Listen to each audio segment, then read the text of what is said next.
Joining us right now is Democratic Congressman Adam Smith of Washington. He is the top Democrat on the House Armed Services Committee. Congressman, it's good to see you.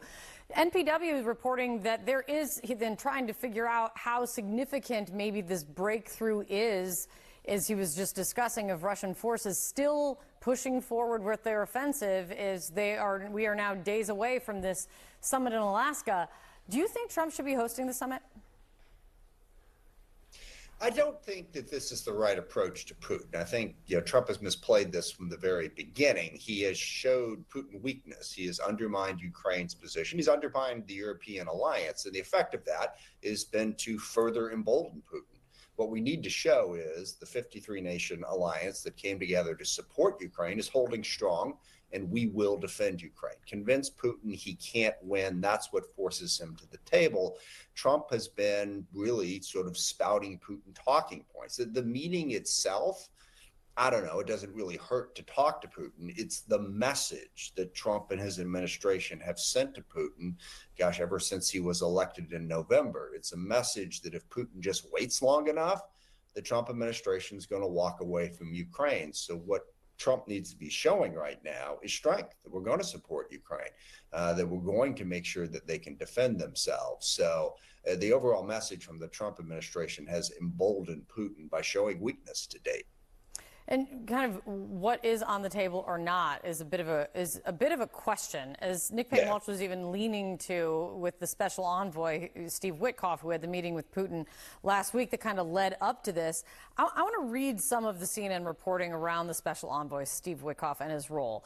CNN is reporting another question was what precisely Putin put on the table during his meeting with Trump's envoy Steve Witkoff last week to convince the U.S. the time was right for a meeting between the leaders. While exact details of his proposal remained hazy, it was clear that major land concessions on the part of the Ukrainians would be central to this plan. And European leaders were apparently left scratching their heads after they spoke with Witkoff about what Putin actually offered. I mean, it seems confused is the last characteristic that you want following you into a meeting with Putin. Do you think Witkoff is helping? Do you think he's the right guy to spearhead this? Well, not right now. And again, it comes back to the fact that what Trump is showing is division with our European allies and division with Ukraine. And when Putin sees that division, he sees it as weakness and an excuse to keep pushing forward. I mean, that's the biggest problem. All this effort to sort of sidestep all European allies, sidestep Ukraine, sends the wrong message. The message we need to have is unity, strength. Look, the 53-nation coalition and Ukraine have proven remarkably resilient to Putin's invasion of Ukraine. He's been stopped. I mean, remember when the invasion started, we all thought it would be over in a matter of weeks with Russia taking over Kyiv. That strength has pushed Putin back. To the extent that Trump shows division and shows weakness, that just emboldens Putin. I have seen no evidence that Putin is sincerely interested in this summit on Friday with negotiating a peace settlement and ending his war. I keep hoping we'll see that, but we have not seen it yet. I want to ask about the president's takeover of the police force in D.C. He's sending in the National Guard, and the Secretary of Defense says that there are other specialized units that they are prepared to bring in as well. As I mentioned, you're the top Democrat on the House Armed Services Committee. What do you think of this? Well, I think it's once again Trump using the military to exert power and influence domestically in a way that should alarm us all. I mean, it's similar to what happened in Los Angeles. Look, this president is trampling on basic freedoms of the American people to a degree I don't think we've ever seen.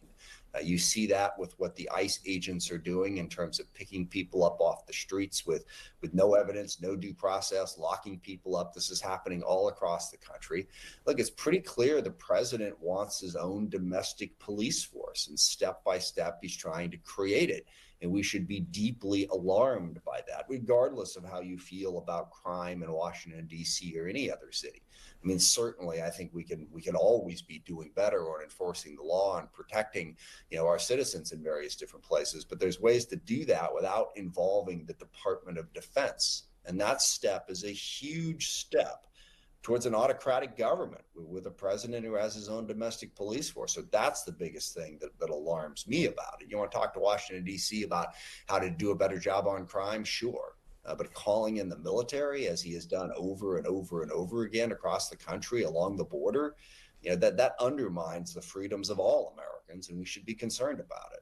There's a question of why now, and there are two schools of thought on that, which is this is a pretext, kind of a test case or a pretext for Trump to expand his power, as you kind of were talking about, and do this in other cities. He's somewhat suggested he's looking at it. Or this is the president trying to distract from other headlines that he doesn't like, the brutally bad July jobs numbers or the Jeffrey Epstein saga that he wants to move away from. Which do you think it is? Yeah, it's a little bit of both, but I think it's more the former than the latter, and therefore should be more concerning. It's a pretext for what he wants to do and has done in so many different places that is a fundamental threat to our freedoms. Look, presidents trying to distract from a bad news story is not new.